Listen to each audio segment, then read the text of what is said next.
श्रीगुरुर्वाच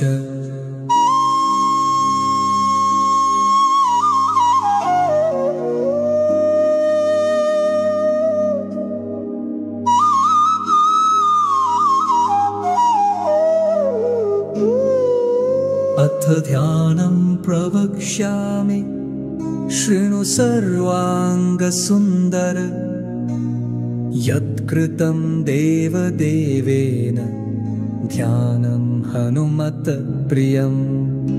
पञ्चवक्त्रं महाभीमं त्रिपञ्चनयनैर्युतं बाहुभिर्दशभिर्युक्तं सर्वकामार्थसिद्धिदम् पूवं तु वानरं वक्त्रं कोटिसूर्यसम्प्रभं दंष्ट्राकरालवदनं भ्रुकुटिकुटिलेक्षणम् अस्यैव दक्षिणं वक्त्रं नारसिंहं महाद्भुतम् अत्युग्रतेजोवपुषं भीषणं भयनाशनम् पश्चिमं गारुडं वक्त्रं वक्रतुण्डं महाबलं सर्वनागप्रशमनं विषभूतादिकृन्तनम्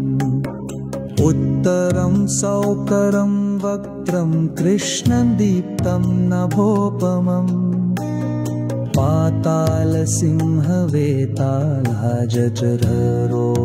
पातालसिंहवेतालजठररोगादिकृन्तनम् ऊर्ध्वं हयाननं घोरं दानवान्तकरं परं येन वक्त्रेण विप्रेन्द्रतारकाख्यं महासुरम् जघान शरणं तत्स्यात् सर्वशत्रुहरं परम् धात्वा पञ्चमुखं रुद्रं हनुमन्तं दयानिधिम् खड्गं त्रिशूलं खट्वाङ्गं पाशमङ्कुशपर्वतम् मुष्टिं कौमोदकी वृक्षं धारयन्तं कमण्डलुम्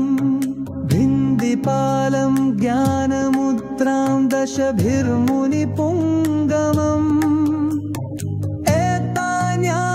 एतान्यायुधजालानि धारयन्तं भजाम्यहम्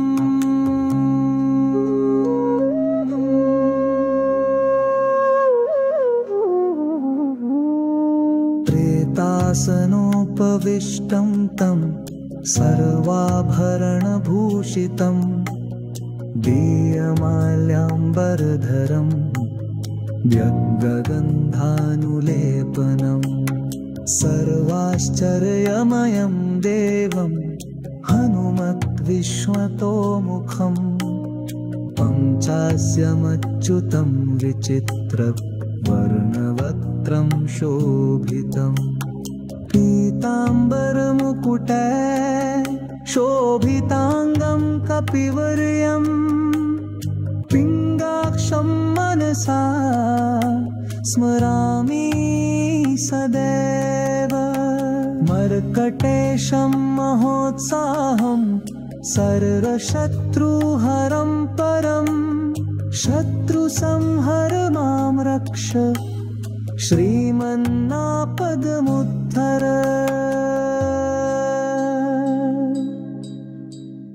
ॐ हरिमर्कटमर्कटमन्त्रमिदं वामतले लिख्यति यदि नश्यति शत्रुकुलं यदि मुञ्चति वामलता इदं कवचं पठित्वा महाकवचं पठेन्नरः एकवारं जपेत् स्तोत्रं सर्वशत्रुनिवारणम् द्विवारं पठेन्नित्यं पुत्रपौत्रप्रवर्धनम् त्रिवारं पठेन्नित्यं सर्वसम्पत्करं शुभम् चतुर्वारं पठेन्नित्यं सर्वरोग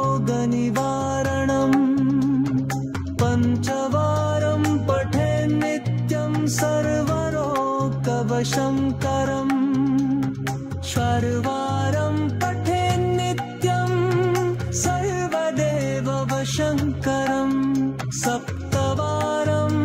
पठेन् नित्यं सर्वसौभाग्यदायकम् अष्टवारं पठेन् नित्यम् इष्टकामार्थसिद्धिदम् नववारं पठेन् नित्यं राजभोगमवाप्नुयात् दशवारं पठेन् नित्यं त्रैलोक्यज्ञानदर्शनम् रुद्रावृत्तिं पठेन् नित्यं सर्वसिद्धिर्भवेत् ध्रुवम्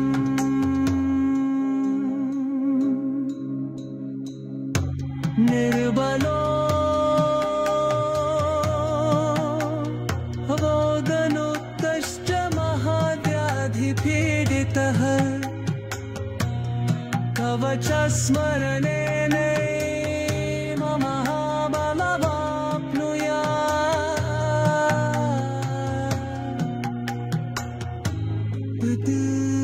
महाबलमाप्नुयात् श्री सुदर्शन संहितायाम् श्रीरामचन्द्रसीतत्रतम् श्रीपञ्चनखं नुमः कवचम् सम्पूर्णम्। अथ ध्यानं प्रवक्ष्यामि शृणु सर्वाङ्गसुन्दर यत्कृतं देवदेवेन ध्यानं हनुमत्प्रियं पञ्चवक्त्रं महाभीमं त्रिपञ्चनयनैर्युतं बाहुभिर्दशभिर्युक्तं सर्वकामार्थसिद्धिदम् पूवं तु वानरं वक्त्रं कोटिसूर्यसम्प्रभम् दंष्ट्राकरालवदनं भ्रुकुटिकुटिलेक्षणम् अस्यैव दक्षिणं वक्त्रं नारसिंहं महाद्भुतम् अत्युग्रतेजोवपुषं भीषणं भयनाशनम् पश्चिमं गारुडं वक्त्रं वक्रतुण्डं महाबलम् सर्वनागप्रशमनं विषभूतादिकृन्तनम् उत्तरं सौकरं वक्त्रं कृष्णदीप्तं नभोपमम्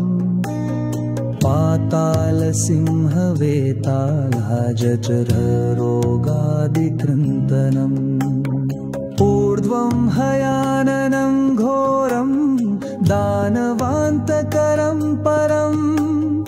येन वक्त्रेण विप्रेन्द्रतारकाख्यं महासुरम्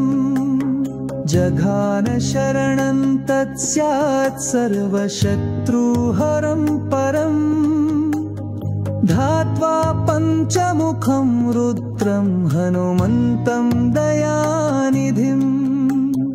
खड्गं त्रिशूलं खट्वाङ्गं पाशमङ्कुशपर्वतम् मुष्टिं कौमोदकी वृक्षं धारयन्तं कमण्डलुम् भिन्दिपालं ज्ञानमुद्रां दशभिर्मुनिपुङ्गमम् एतान्यायुधजालानि धारयन्तं भजाम्यहम्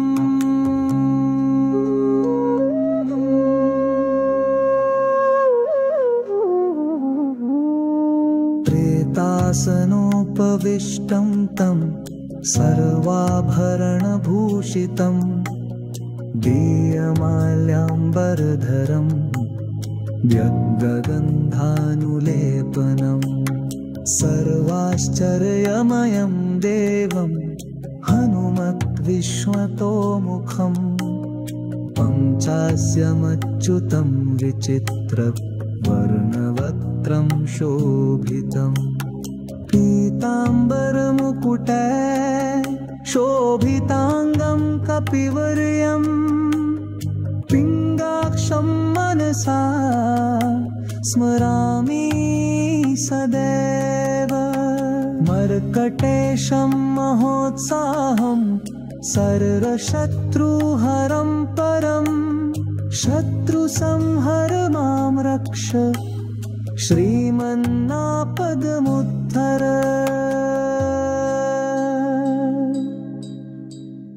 ॐ हरिमर्कटमर्कटमन्त्रमिदं वामतले लिख्यति यदि नश्यति शत्रुकुलं यदि मुञ्चति वामलता इदं कवचं पठित्वा महाकवचं पठेन्नरः एकवारं जपेत् स्तोत्रं सर्वशत्रुनिवारणम् द्विवारं पठेन् नित्यं पुत्रपौत्रप्रवर्धनम् त्रिवारं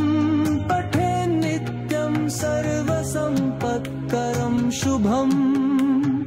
चतुर्वारं पठेन् नित्यं सर्वरोगनिवारणम् पञ्चवारं पठेन् नित्यं सर्वरोगवशङ्करम् षड्वारं पठेन् नित्यं सर्वदेववशङ्करम् सप्तवारं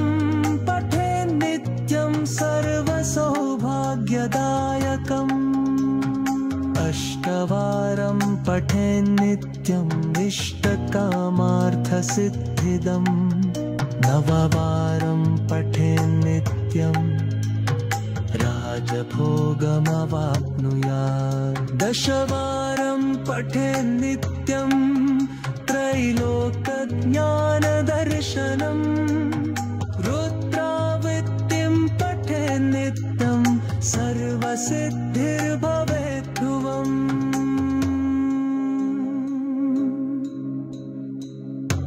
निर्बलो भोगनुत्तश्च महाव्याधिपीडितः कवचस्मरणेन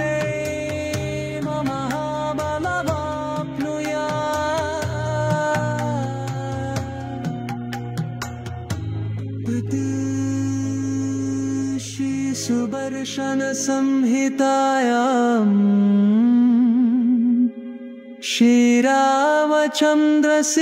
श्रीरामचन्द्रसीतत्रतम् श्रीपञ्चनखं नुमः कवचं सम्पूर्णम्।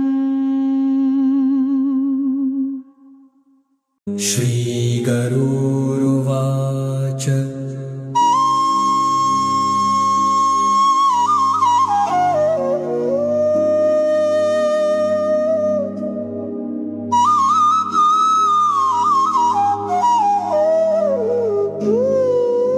अथ ध्यानं प्रवक्ष्यामि शृणु सर्वाङ्गसुन्दर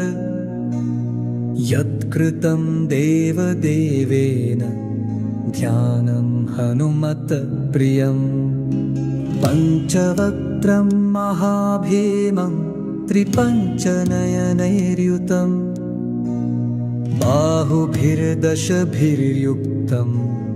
सर्वकामार्थसिद्धिदम् पूवं तु वानरं वक्त्रं कोटिसूर्यसम्प्रभं दंष्ट्राकरालवदनं भ्रुकुटिकुटिलेक्षणम् अस्यैव दक्षिणं वक्त्रं नारसिंहं महाद्भुतम् अत्युग्रतेजोवपुषं भीषणं भयनाशनम् पश्चिमं गारुडं वक्त्रं वक्रतुण्डं महाबलम् सर्वनागप्रशमनं विषभूतादिकृन्तनम् उत्तरं सौकरं वक्त्रं कृष्णं दीप्तं नभोपमम् पातालसिंहवेतालजठररोगादिकृन्तनम् ऊर्ध्वं हयाननं घोरं दानवान्तकरं परं येन वक्त्रेण विप्रेन्द्रतारकाख्यं महासुरम् जघान शरणं तत्स्यात् सर्वशत्रुहरं परम् धात्वा पञ्चमुखं रुद्रं हनुमन्तं दयानिधिं खड्गं त्रिशूलं खट्वाङ्गं पाशमङ्कुशपर्वतं मुष्टिं कौमोदकी वृक्षं धारयन्तं कमण्डलुं भिन्दिपालं ज्ञानमुद्रां दशभिर्मुनिपुङ्गमम् एतान्यायुधजालानि धारयन्तं भजाम्यहम्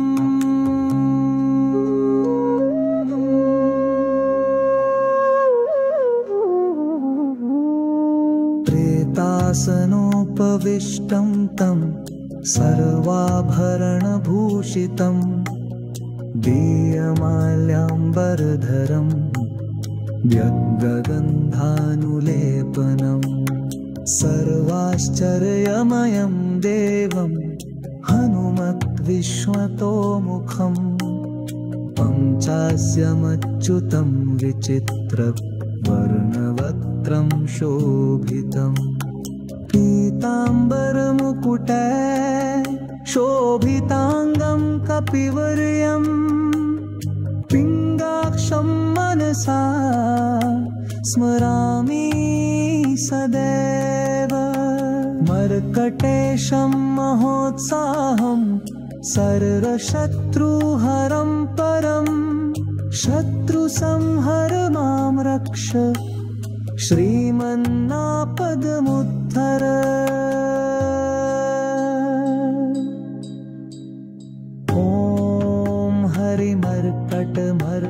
मर्कटमन्त्रमिदं वामतले लिख्यति यदि नश्यति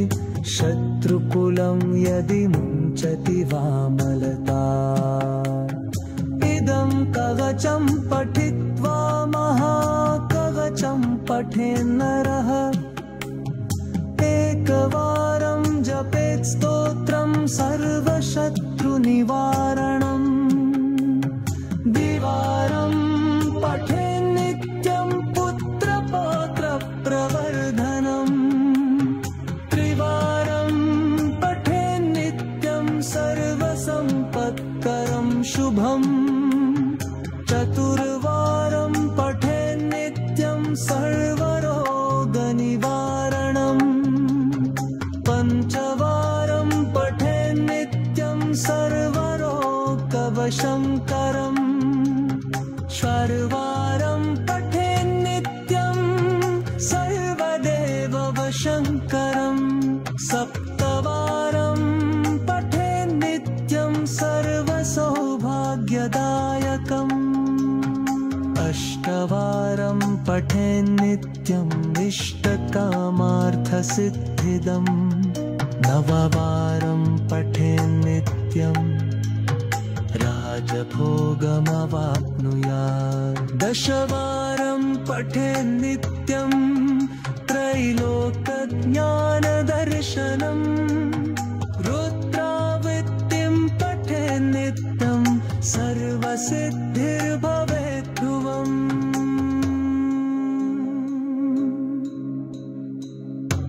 निर्बलो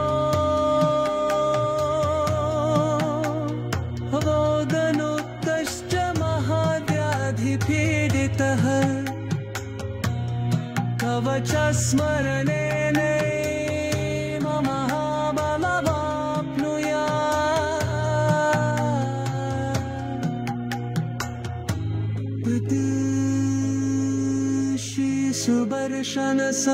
श्रीसुदर्शनसंहितायाम्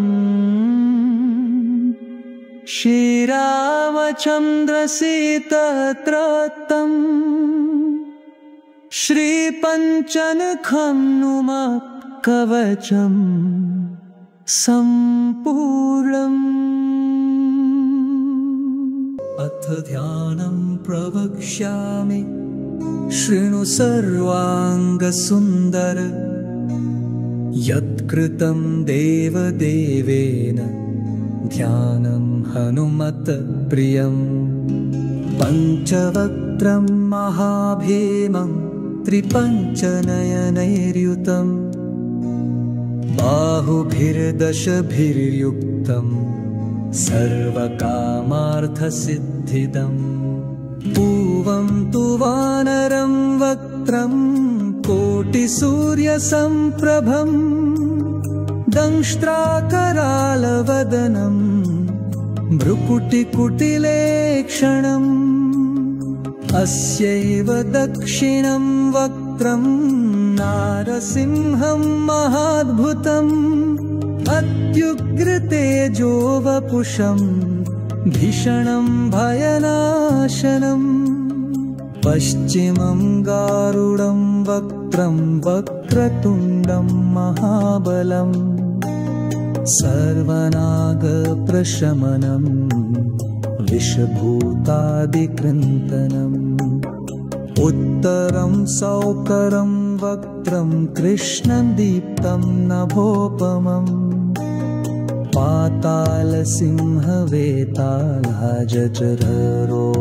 पातालसिंहवेतालजठररोगादिकृन्तनम् ऊर्ध्वं हयाननं घोरं दानवान्तकरं परम् येन वक्त्रेण विप्रेन्द्रतारकाख्यं महासुरम् जघान शरणं तत्स्यात् सर्वशत्रुहरं परम् धात्वा पञ्चमुखं रुद्रं हनुमन्तं दयानिधिम् खड्गं त्रिशूलं खट्वाङ्गं पाशमङ्कुशपर्वतम्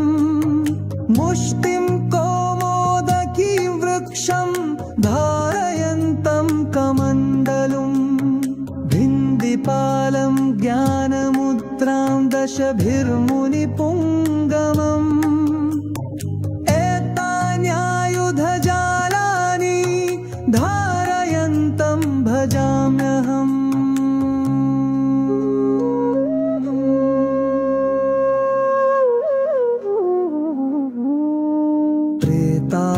प्रेतासनोपविष्टं तं सर्वाभरणभूषितं दीयमाल्याम्बरधरं व्यग्गगन्धानुलेपनं सर्वाश्चर्यमयं देवं हनुमद्विश्वतोमुखं पञ्चास्यमच्युतं विचित्रवर्णवक्त्रं शोभितम् पीताम्बरमुकुटे शोभिताङ्गं कपिवर्यम् पिङ्गाक्षं मनसा स्मरामि सदैव मर्कटेशं महोत्साहं सर्वशत्रुहरं परं शत्रुसंहर मां रक्ष श्रीमन्नापदमुद्धर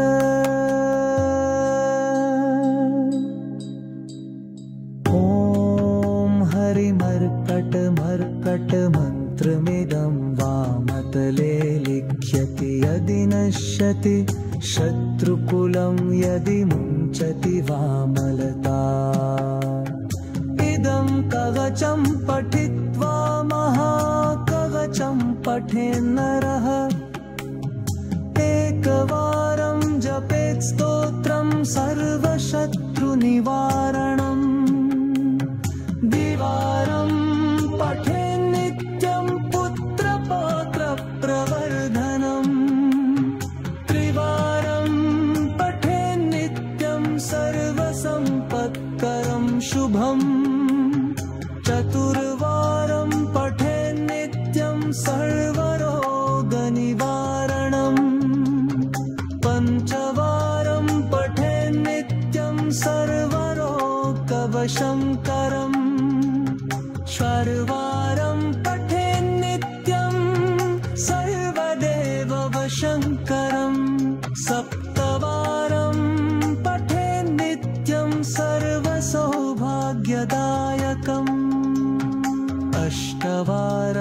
पठेन्नित्यम् इष्टकामार्थसिद्धिदम्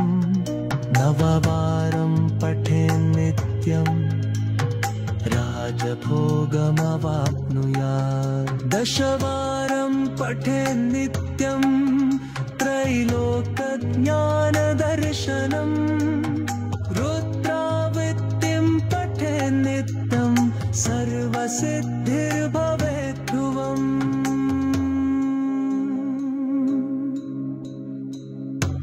निर्बलो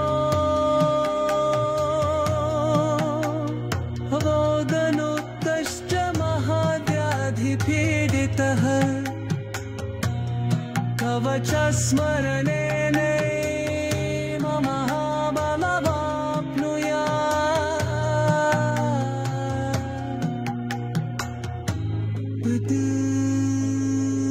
श्रीसुदर्शनसंहितायाम् श्रीरामचन्द्रसीतत्रतम् श्रीपञ्चनखं नुमः कवचम् सम्पूर्णम्। श्रीगरुरुवाच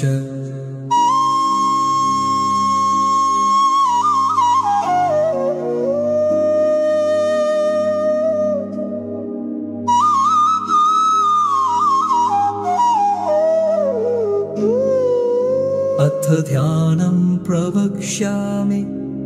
शृणु सर्वाङ्गसुन्दर यत्कृतं देवदेवेन ध्यानं हनुमत्प्रियम् पञ्चवक्त्रं महाभीमं त्रिपञ्चनयनैर्युतं बाहुभिर्दशभिर्युक्तम् सर्वकामार्थसिद्धिदम् पूवं तु वानरं वक्त्रं कोटिसूर्यसम्प्रभम् दंष्ट्राकरालवदनं भ्रुकुटिकुटिलेक्षणम् अस्यैव दक्षिणं वक्त्रं नारसिंहं महाद्भुतम् अत्युग्रतेजो वपुषं भीषणं भयनाशनम्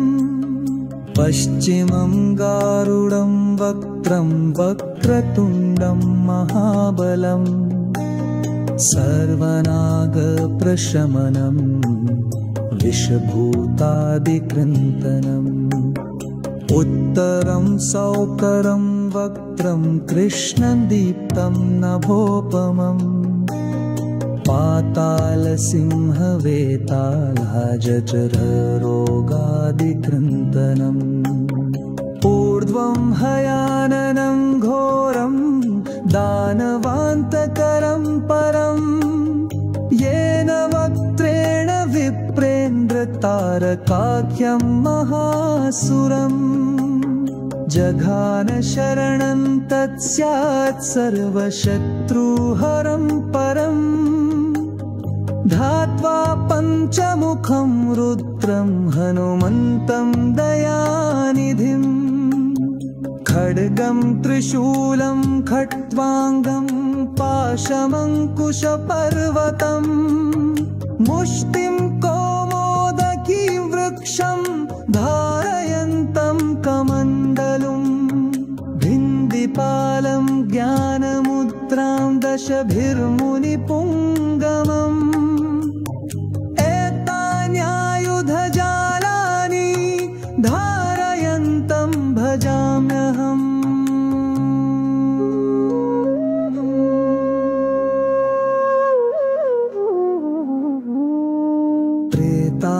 प्रेतासनोपविष्टं तं सर्वाभरणभूषितं दीयमाल्याम्बरधरं व्यग्गगन्धानुलेपनं सर्वाश्चर्यमयं देवं हनुमद्विश्वतोमुखं पञ्चास्यमच्युतं विचित्रवर्णवक्त्रं शोभितं पीताम्बरमुकुटे शोभिताङ्गं कपिवर्यं पिङ्गाक्षं मनसा स्मरामि सदैव मर्कटेशं महोत्साहं सर्वशत्रुहरं परं शत्रुसंहर मां रक्ष श्रीमन्नापदमुत्थर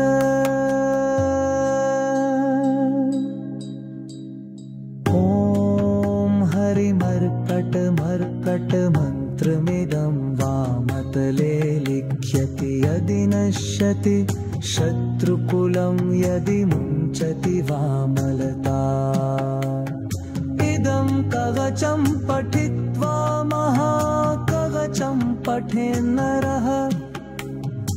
एकवारं जपेत् स्तोत्रं सर्वशत्रुनिवारणम् द्विवारं पठेन्नित्यं पुत्रपौत्रप्रवर्धनम् त्रिवारं पठेन्नित्यं सर्वसम्पत्करं शुभम्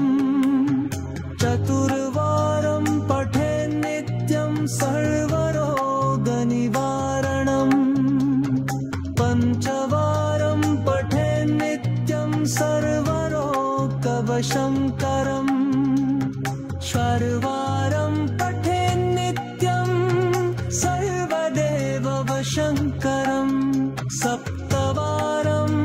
पठेन्नित्यं सर्वसौभाग्यदायकम् अष्टवारं पठेन्नित्यम् इष्टकामार्थसिद्धिदम् नववारं पठेन्नित्यम् राजभोगमवाप्नुयात् दशवारं पठेन्नित्यं त्रैलोक्यज्ञानदर्शनम् रुद्रावृत्तिं पठेन्नित्यं सर्वसिद्धिर्भवेत् ध्रुवम्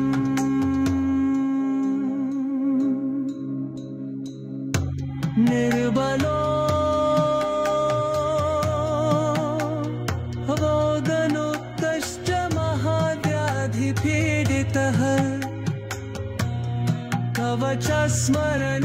कवचस्मरणेनैव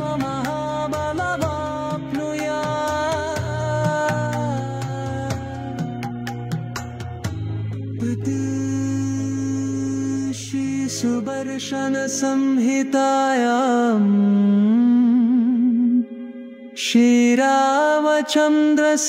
श्रीरामचन्द्रसीतत्रतम् श्रीपञ्चनखं नुमः कवचं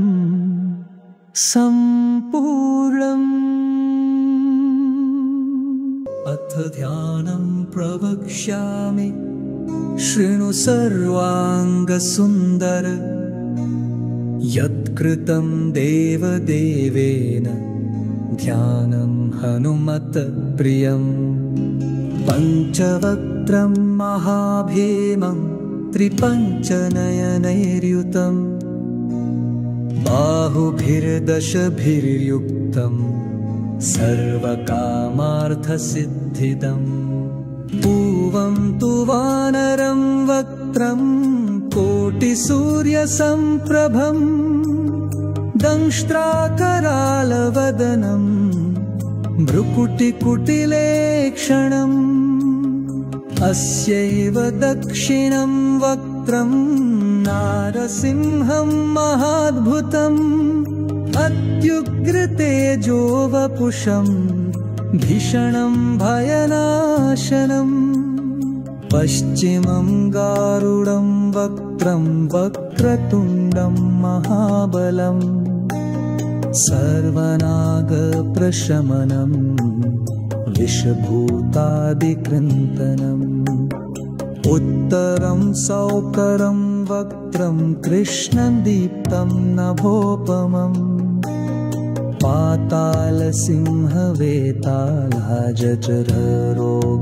पातालसिंहवेतालजठररोगादिकृन्तनम् ऊर्ध्वं हयाननं घोरं दानवान्तकरं परं येन वक्त्रेण तारकाख्यं महासुरम् जघान शरणं तत्स्यात् सर्वशत्रुहरं परम् धात्वा पञ्चमुखं रुद्रं हनुमन्तं दयानिधिम् खड्गं त्रिशूलं खट्वाङ्गं पाशमङ्कुशपर्वतम् मुष्टिं कौमोदकी वृक्षं धारयन्तं कमण्डलुम् भिन्दिपालं ज्ञानमुद्रां दशभिर्मुनिपुङ्गमम् एतान्यायुधजालानि धारयन्तं भजाम्यहम्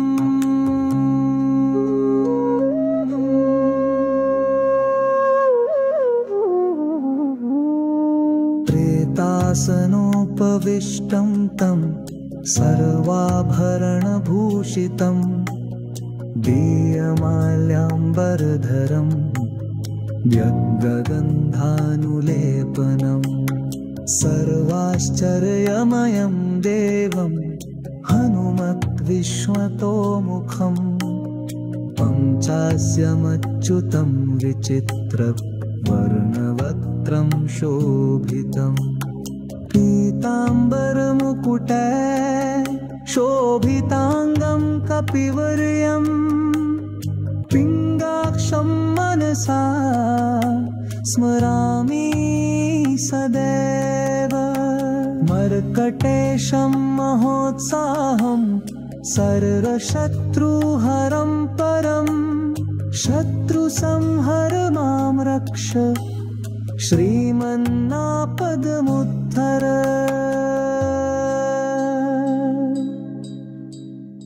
ॐ हरिमर्कटमर्कटमन्त्रमिदं वामतले लिख्यति यदि नश्यति शत्रुकुलं यदि मुञ्चति वामलता इदं कवचं पठित्वा महाकवचं पठेन्नरः एकवारं जपेत् स्तोत्रं सर्वशत्रुनिवारणम् द्विवारं पठेन्नित्यं पुत्रपौत्रप्रवर्धनम् त्रिवारं पठेन्नित्यं सर्वसम्पत्करं शुभम्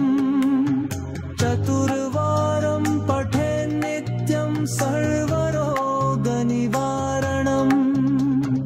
पञ्चवारं पठेन्नित्यं सर्वरोगवशङ्करम् षड्वारं पठेन्नित्यं सर्वदेववशङ्करम् सप्तवारं पठेन्नित्यं सर्वसौभाग्यदायकम् अष्टवारं पठेन्नित्यम् इष्टकामार्थसिद्धिदम् नववारं पठेन्नित्यं राजभोगमवाप्नुयात् दशवारं पठेन्नित्यं त्रैलोक्यज्ञानदर्शनम् रुद्रावृत्तिं पठेन्नित्यं सर्वसिद्धिर्भवेत् ध्रुवम्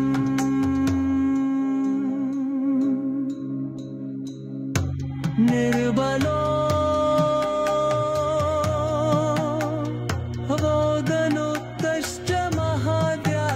पीडितः कवचस्मरणेनैव महाबलमाप्नुयात्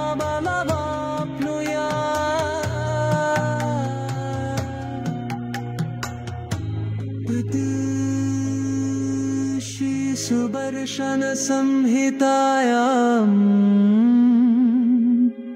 श्रीरामचन्द्रसीतत्रतम्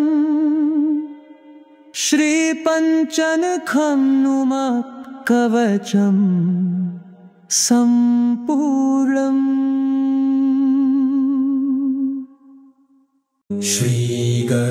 श्रीगरुरुवाच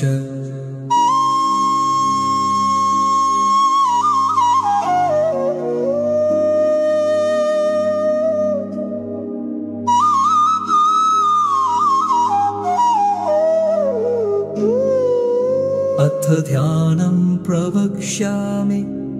शृणु सर्वाङ्गसुन्दर यत्कृतं देवदेवेन ध्यानं हनुमत्प्रियम् पञ्चवक्त्रं महाभीमं त्रिपञ्चनयनैर्युतम् बाहुभिर्दशभिर्युक्तम् सर्वकामार्थसिद्धिदम् पूवं तु वानरं वक्त्रं कोटिसूर्यसम्प्रभम् दंष्ट्राकरालवदनं भ्रुकुटिकुटिलेक्षणम् अस्यैव दक्षिणं वक्त्रं नारसिंहं महाद्भुतम् अत्युग्रतेजो वपुषं भीषणं भयनाशनम् पश्चिमं गारुडं वक्त्रं वक्रतुण्डं महाबलम् सर्वनागप्रशमनं विषभूतादिकृन्तनम् उत्तरं सौकरं वक्त्रं कृष्णदीप्तं नभोपमम्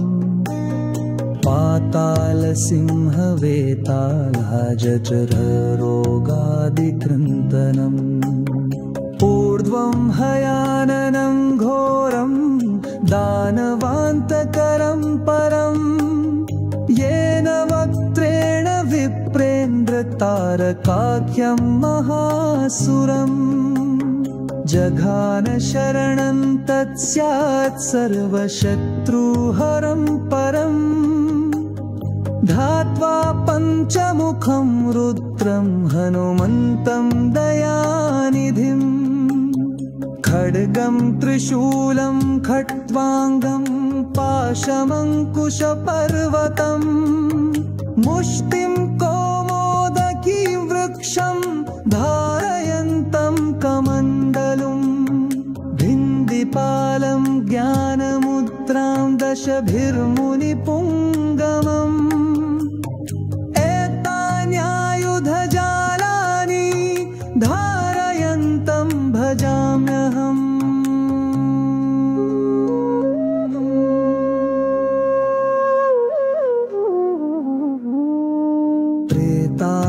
प्रेतासनोपविष्टं तं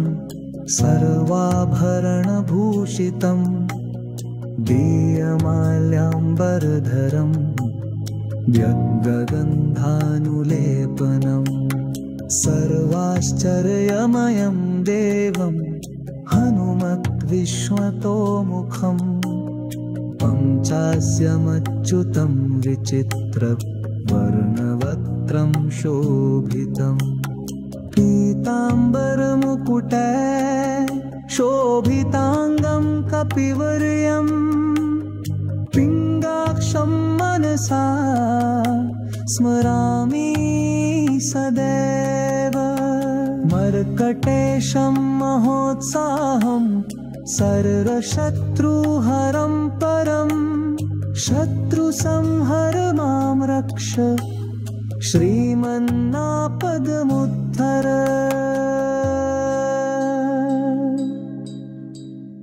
ॐ हरिमर्कटमर्कटमन्त्रमिदं वामतले लिख्यति यदि नश्यति शत्रुकुलं यदि मुञ्चति वामलता इदं कवचं पठित्वा महाकवचं पठेन्नरः एकवारं जपेत् स्तोत्रं सर्वशत्रुनिवारणम् द्विवारं पठेन्नित्यं पुत्रपौत्रप्रवर्धनम् त्रिवारं पठेन्नित्यं सर्वसम्पत्करं शुभम् चतुर्वारं पठेन्नित्यं सर्वरोगनिवारणम् पञ्चवारं पठेन्नित्यं सर्वरोगवशङ्करम् षड्वारं पठेन्नित्यं सर्वदेववशङ्करम् सप्तवारं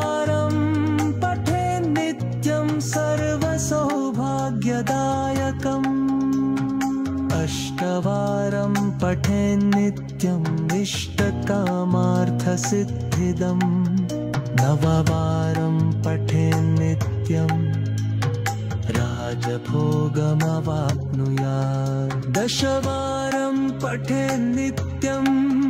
त्रैलोकज्ञानदर्शनम् रुद्रावृत्तिं पठेन्नित्यम् सर्वसिद्धिर्भवेत् ध्रुवम्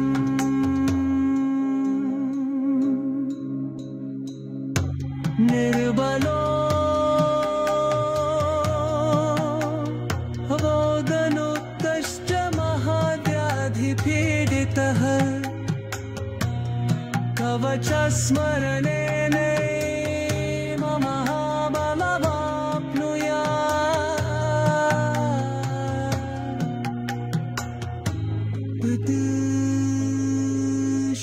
सुदर्शन संहितायां श्रीरामचन्द्रसीतत्रतं श्रीपञ्चनखं नुमः कवचं सम्पूर्णम्। अथ ध्यानं प्रवक्ष्यामि शृणु सर्वाङ्गसुन्दर यत्कृतं देवदेवेन ध्यानं हनुमत्प्रियम्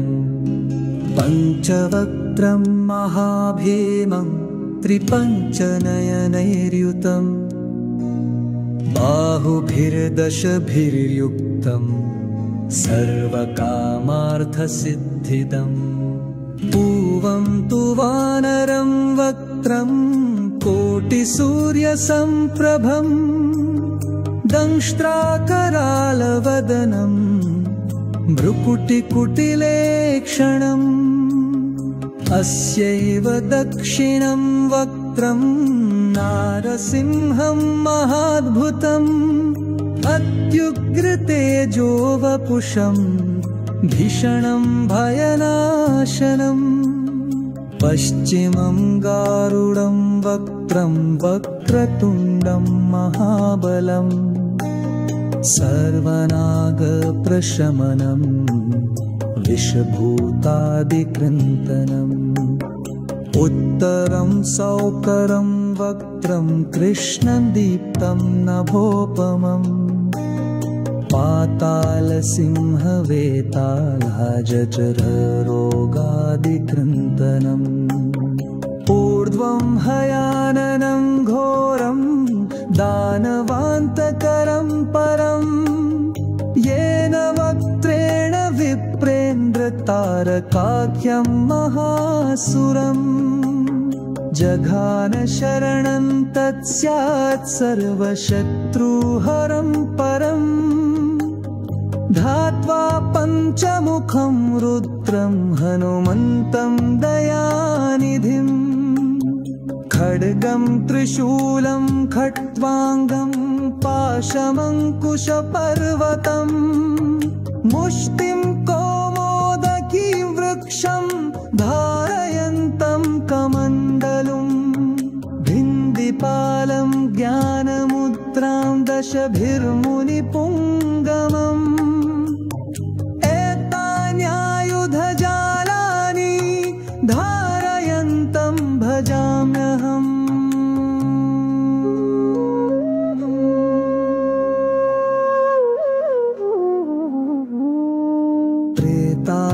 प्रेतासनोपविष्टं तं सर्वाभरणभूषितं दीयमाल्याम्बरधरं व्यग्गगन्धानुलेपनं सर्वाश्चर्यमयं देवं हनुमद्विश्वतोमुखम् पञ्चास्यमच्युतं विचित्रवर्णवक्त्रं शोभितम् पीताम्बरमुकुटे शोभिताङ्गं कपिवर्यं पिङ्गाक्षं मनसा स्मरामि सदैव मर्कटेशं महोत्साहं सर्वशत्रुहरं परं शत्रुसंहर मां रक्ष श्रीमन्नापदमुद्धर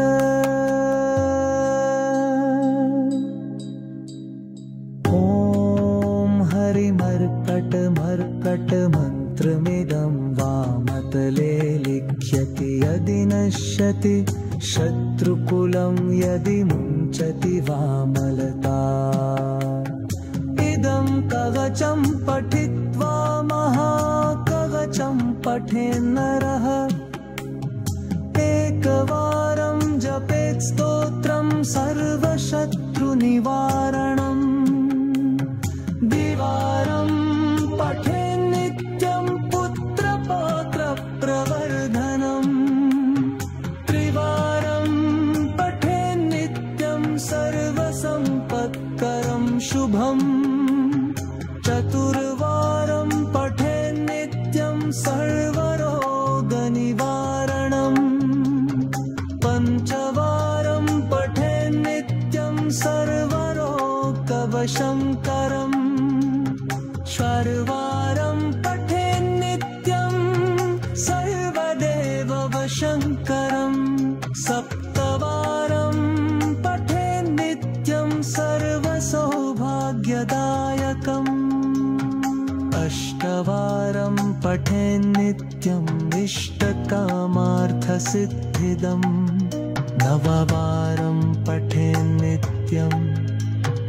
राजभोगमवाप्नुयात् दशवारं पठेन्नित्यं त्रैलोक्यज्ञानदर्शनम् रुद्रावृत्तिं पठेन्नित्यं सर्वसिद्धिर्भवेत् ध्रुवम्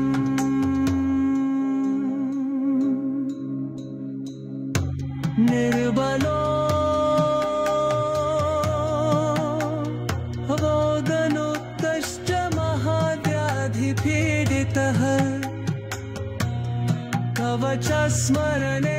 कवचस्मरणेनैव महाबलमाप्नुयात्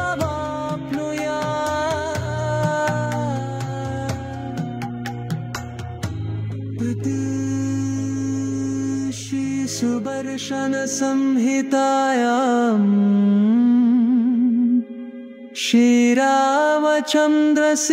श्रीरामचन्द्रसीतत्रतम् श्रीपञ्चनखं नुमः कवचं सम्पूर्णम्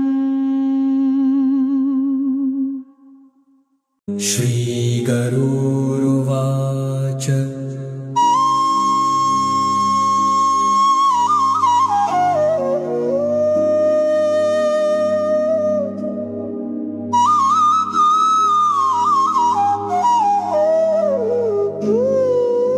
अथ ध्यानं प्रवक्ष्यामि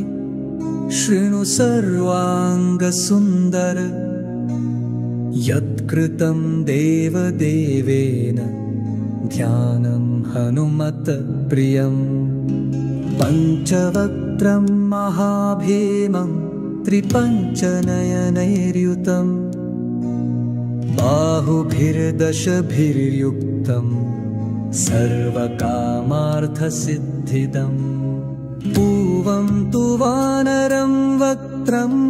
कोटिसूर्यसम्प्रभं दंष्ट्राकरालवदनं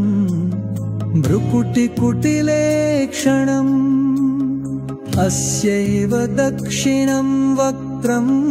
नारसिंहं महाद्भुतम्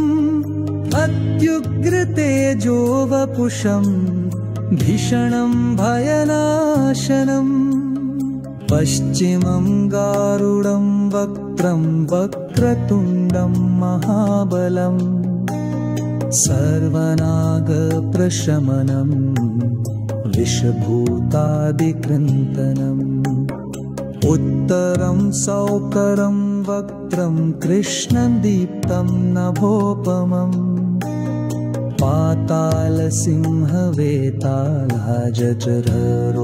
पातालसिंहवेतालजठररोगादिकृन्तनम् ऊर्ध्वं हयाननं घोरं दानवान्तकरं परं ये तारकाख्यं महासुरम् जघान शरणं तत्स्यात् सर्वशत्रुहरं परम् ध्यात्वा पञ्चमुखं रुद्रं हनुमन्तं दयानिधिं खड्गं त्रिशूलं खट्वाङ्गं पाशमङ्कुशपर्वतं मुष्टिं कौमोदकी वृक्षं धारयन्तं कमण्डलुं भिन्दिपालं ज्ञानमुद्रां दशभिर्मुनिपुङ्गमम् एतान्यायुधजालानि धारयन्तं भजाम्यहम्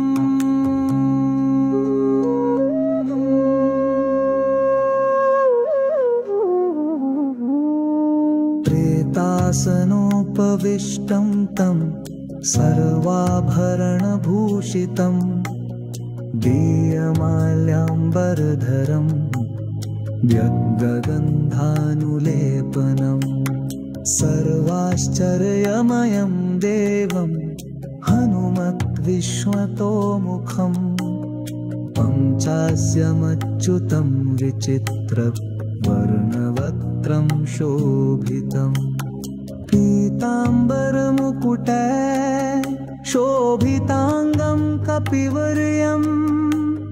पिङ्गाक्षं मनसा स्मरामि सदैव मर्कटेशं महोत्साहं सर्वशत्रुहरं परं शत्रुसंहर मां रक्ष श्रीमन्नापदमुद्धर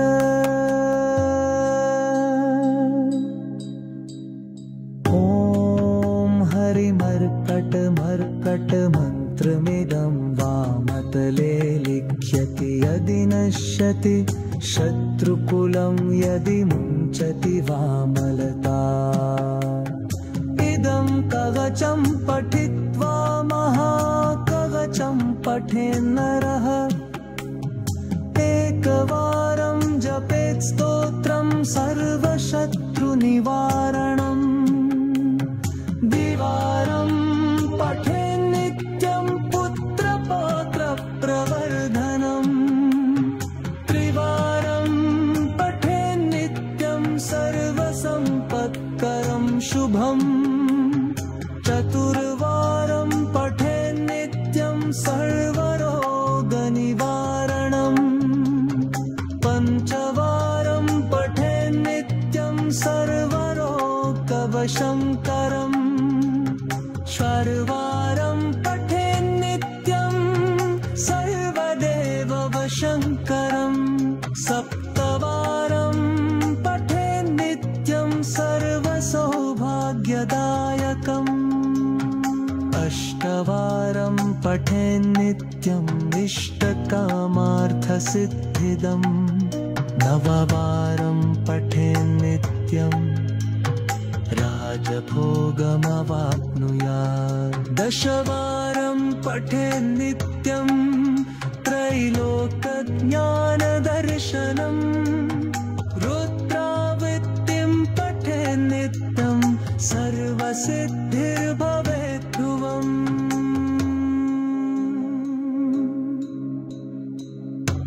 निर्बलो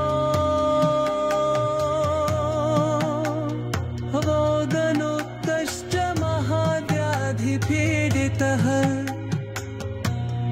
कवचस्मरणेन महाबलमाप्नुयात्